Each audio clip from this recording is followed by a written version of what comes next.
وہ بہت سناتا ہوں اپنے آپ کو یاد دلانے کے لیے کہ دھوکے میں نہیں پھنسنا. کبھی چار لوگ تعریف کریں تو سمجھو یہ بھی کچھ کر سکتے ہیں. نہیں، یہ کچھ نہیں کر سکتے.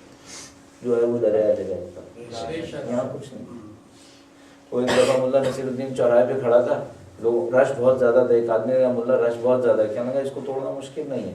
وہ ایک اونچائی پہ کھڑا ہوا، اس نے کہا وہ برابر والا جو چوراہا سامنے والا نا، وہاں پہ لوگ حلوہ بانٹ رہے ہیں. ایک آدمی اس کے پاس آیا، کہنے لگا حلوہ دے رہے ہیں؟ کہنے لگا ہاں دے رہے ہیں. دے رہے ہیں؟ ہاں دے رہے ہیں. کہنے لگا میں جاؤں ملے گا؟ کہتے ہیں ہاں جاؤ ملے. وہ جاتا ہے دوسرا آدمی ملا سے آیا، کہتا ہے ملا یہ تجھ سے کیا کہہ رہا تھا؟ کہنے لگا میں اس کو بتا رہا تھا کہ سامنے والے چوراہے پہ حلوہ دے رہے. کہنے لگا اچھا حلوہ دے رہے ہیں؟ کہنے لگا وہ حلوہ لینے گیا ہے. اچھا میں بھی جاؤں؟ کتاب تو بھی جا.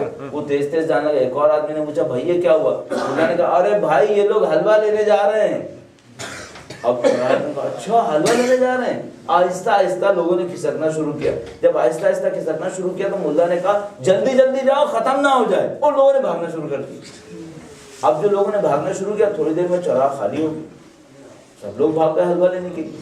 وہ آدمی آیا، اس نے کہا ملا تم نے تو بڑا کمال کر دیا. سب لوگ چلے گئے حلوہ لینے کے لیے. ملا اترا، خود بھی ادھر ہی جانے لگا. اس نے کہا بھائی تو کہاں جا رہا ہے؟ کہنے لگا یار شاید دے ہی رہے ہوں. شاید واقعہ دے رہے ہیں. ہم لوگ کافروں کو دیکھ رہے تھے کہ دھوکہ دے رہے ہیں، خود بھی دھوکے میں پھنس گئے. خود بھی ان کی دنیا کے پیچھے بھاگ رہے ہیں. بھائی تم تو خود کہہ رہے تھے کہ یہ کافر دھوکہ دے رہے ہیں، خود کیوں دھوکے میں پھنس گئے بھائی؟ آپ کا میرا کام تھا کافروں کو سمجھاتے کہ بیوقوفوں دھوکے میں مت پھنسو،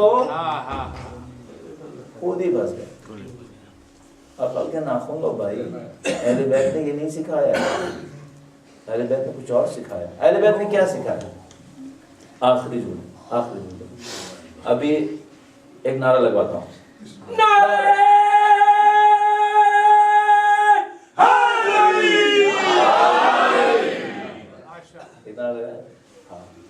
اب میں اصل بات درس کروں آپ کی خدمت میں. ابھی تو آپ نے نعرہ لگایا، نعرہ حیدری کا جواب دیا نا آپ نے، ٹھیک ہے. ایک اور نعرہ لگاتے ہیں.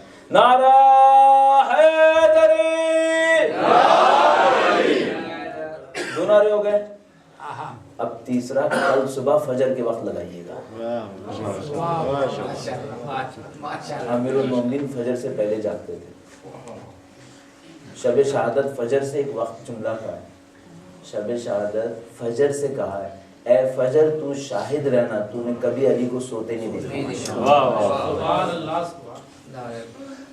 ہمیں کبھی جاگتے دیکھا ہے؟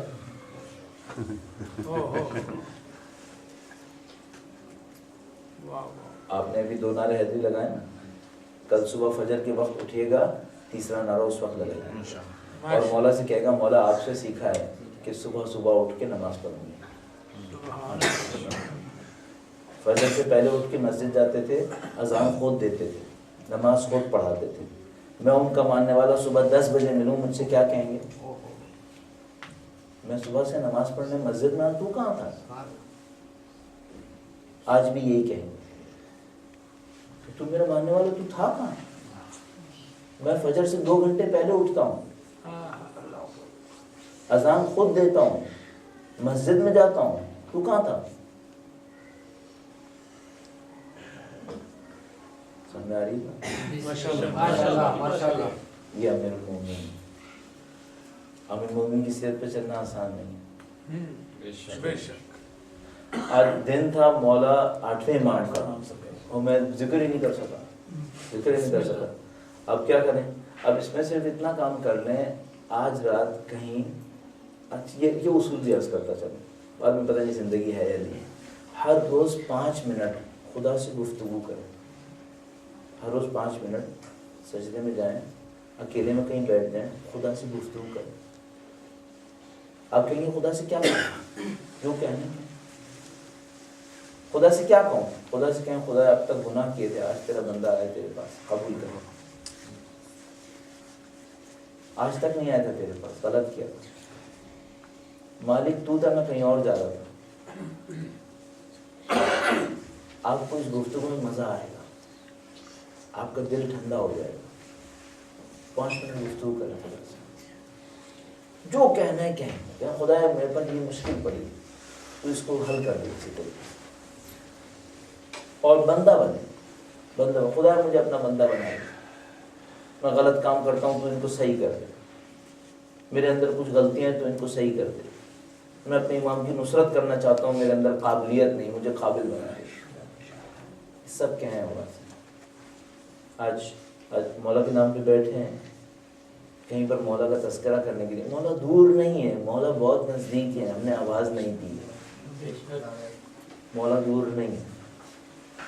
اپنے گھر میں کہیں پر بیٹھ جائیں، تھوڑی دیر کے لیے بیٹھ جائیں، یوں سوچیں جیسے زری کے سامنے بیٹھے، مؤدب ہو، تھوڑی دیر کے لیے مؤدب کھڑے ہوں، بیٹھ جائیں، یوں سوچیں جیسے مولا کی زری کے سامنے کھڑا ہوں، اب مولا سے فریاد کریں۔ مولا دور نہیں ہے، یہ فاصلہ ان کے لیے نہیں ہے، ہمارے لیے۔